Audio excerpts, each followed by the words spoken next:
From the White House in the office of the President of the United States, we present an address by Dwight D. Eisenhower. Judging by the speech Dwight Eisenhower gave when he turned over the presidency to John F. Kennedy in 1961, he learned something about power seekers during his 8 years in the Oval Office. He warned the American people of a looming disastrous rise of misplaced power by the military-industrial complex.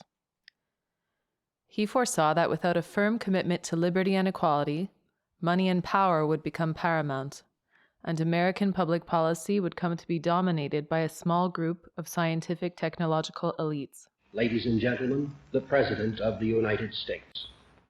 Today, the solitary inventor, tinkering in his shop, has been overshadowed by task forces of scientists.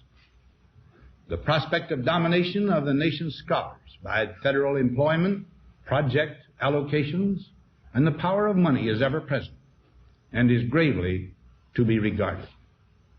Yet in holding scientific research and discovery in respect, as we should, we must also be alert to the equal and opposite danger that public policy could itself become the captive of a scientific, technological elite. This world of ours, ever growing smaller, must avoid becoming a community of dreadful fear and hate, and be instead a proud confederation of mutual trust and respect. Such a confederation must be one of equals. The weakest must come to the conference table with the same confidence as do we, protected as we are by our moral, economic, and military strength. That table, though scarred by many past frustrations, cannot be abandoned for the certainty agony of disarmament of the battlefield. Eisenhower's eloquence distills basic concepts that even a child can understand. Allowing any one party, set of opinions, or narrative to dominate an entire society is a dangerous thing. It leads to an imbalance of power, which leads to exploitation and oppression. The only way to ensure a proper balance is to invite everyone to the table and to let them speak with an equal voice. The only alternative is to allow policy to be decided by whoever holds the most power, and those people are rarely the good guys. We've seen this unfold in the disastrous US response to the new virus. Governments around the country have deployed measures without precedent in ways that fundamentally contradict fundamental principles of American law and life. In short, the US copied China. On February 24th, a World Health Organization investigative joint mission held a press conference in which it recommended that the world adopt lockdowns to manage COVID-19. China had formulated and tested a hypothesis, and the WHO rubber-stamped it. That hypothesis was this: COVID-19 disappeared in China because of the actions of the Chinese government. It could not have disappeared on its own due to pre-existing immunity, because there is none. Everyone is susceptible to this new virus. So that you can see that this is not an exaggeration, here are some quotes from the press conference. First, the WHO admits that lockdowns are new to science. They are a hypothesis. The world needs the experience and the materials of China to be successful in battling this coronavirus disease. But if countries create barriers between themselves and China in terms of travel or trade, it is only going to compromise everyone's ability to get this done, because the risk from China is dropping, and what China has to add to the global response is rapidly rising.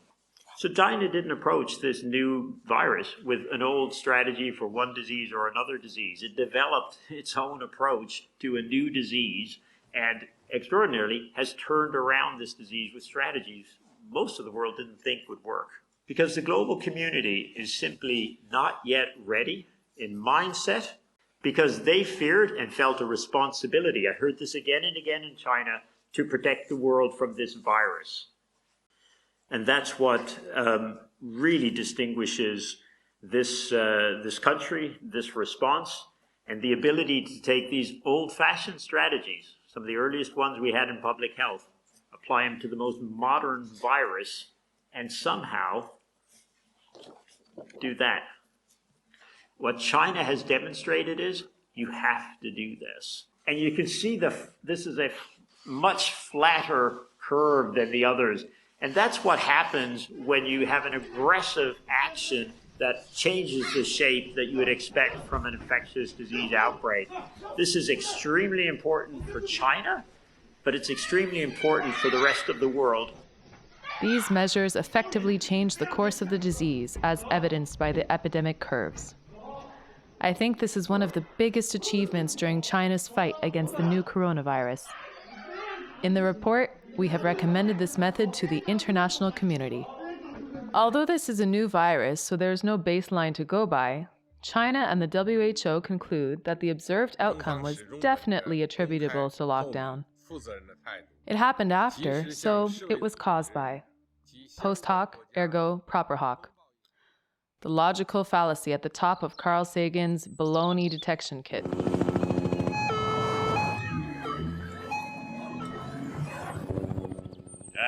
Not a bear in sight.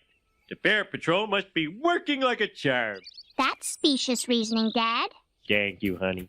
By your logic, I could claim that this rock keeps tigers away. Oh, how does it work? It doesn't work. Uh-huh. It's just a stupid rock. Uh-huh. But I don't see any tigers around here, do you? Lisa, I want to buy your rock. Perhaps in its rush to justify its draconian actions, China forgot about basic logic.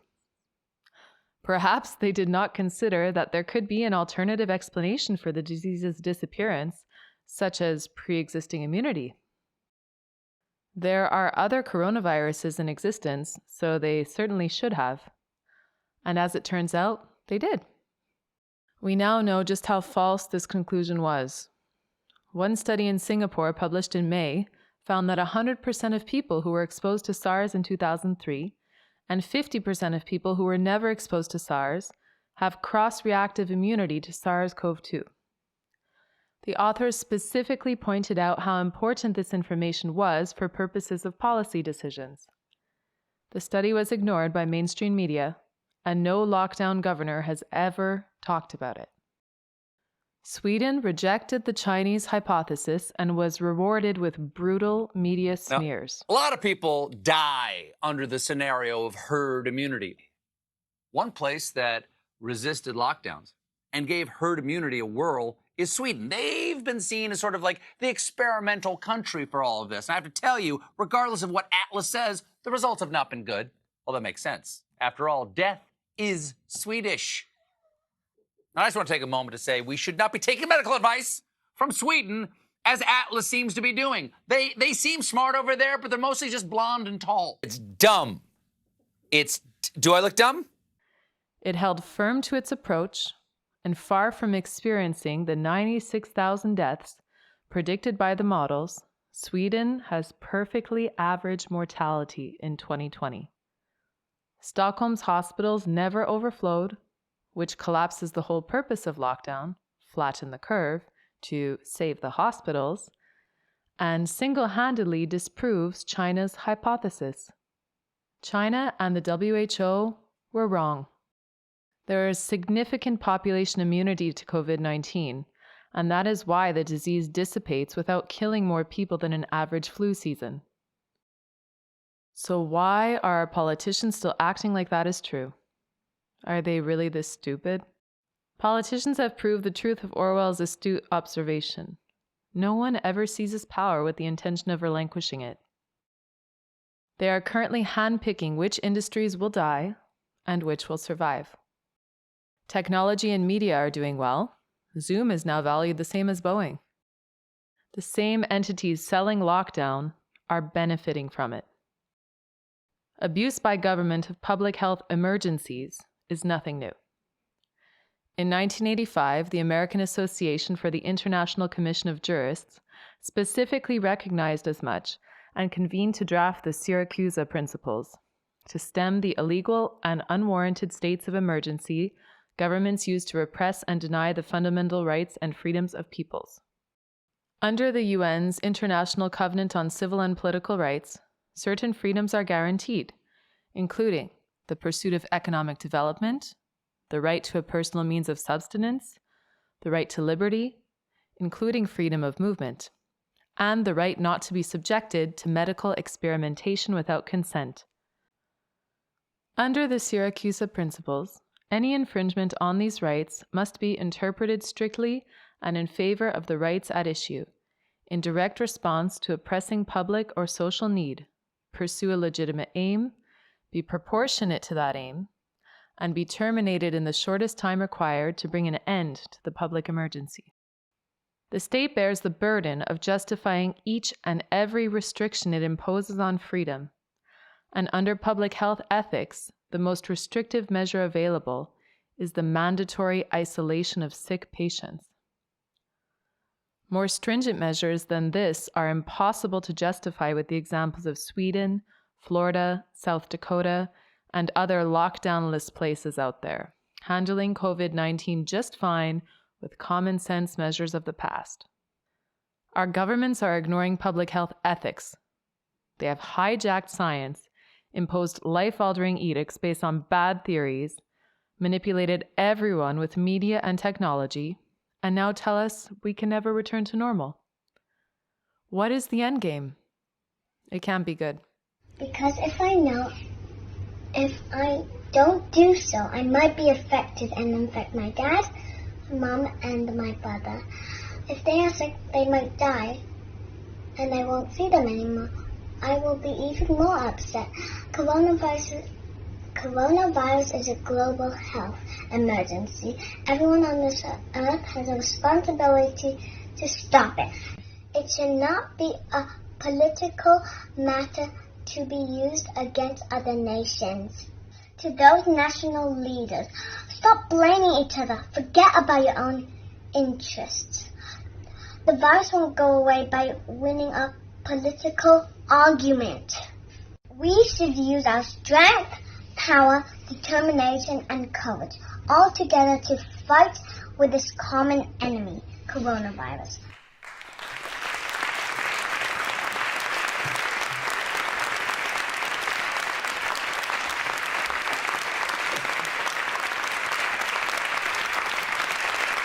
Eisenhower's prediction of an imbalance of power has come to pass.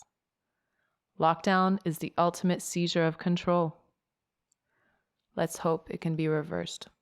And that in the goodness of time, all peoples will come to live together in a peace guaranteed by the binding force of mutual respect and love.